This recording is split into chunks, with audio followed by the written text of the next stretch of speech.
मकै बाँडफाँड हुँदैछ है, मकै बाँडफाँड हुँदैछ।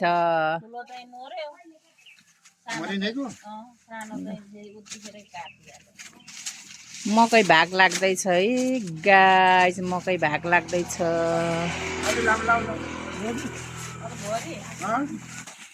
लु घोप्ट्याउनु घोप्ट्याउनु घप्पै मकै घोप्ट्यो, मकै घोप्ट्यो। त्यो त घाममा भयो, ठिकै छ होस्। हामीलाई चाहिँ त शीतलमा।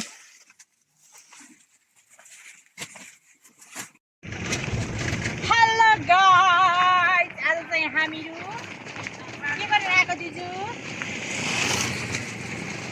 मकै लिएर आएको, मकै लिएर है, मकै लिएर। यो सर्दु खोला होला। अनि दिदी साँच्ची के बनाउँदै हिँड्नु भन्नुभएको मलाई? दिदीले मलाई सम्झाइदिनु भयो, भलक बनाउँदै हिँड्नु नि भन्नुभयो। अनि भलक बनाउँदै हिँडेको गाइस, भलक बनाउँदै। तपाईँको छोराको के गरेर मोबाइल हराएर दिदी?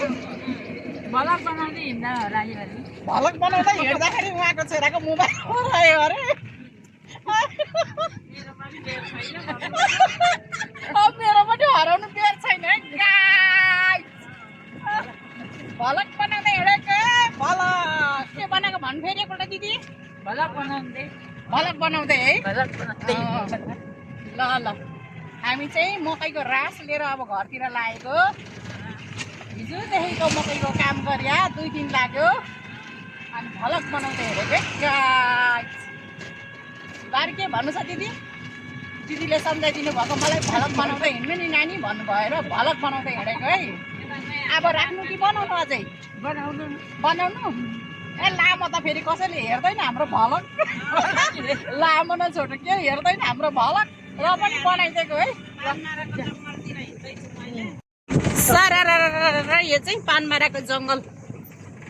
अब जङ्गलबाट घर लागेको, तर के हल्लिएर मोबाइल हल्लिएर खतम। हराउने कि भलक मोबाइलै हराउला भन्ने, खस्ला भन्ने डर भलक बनाउँदै हिँड्दाखेरि।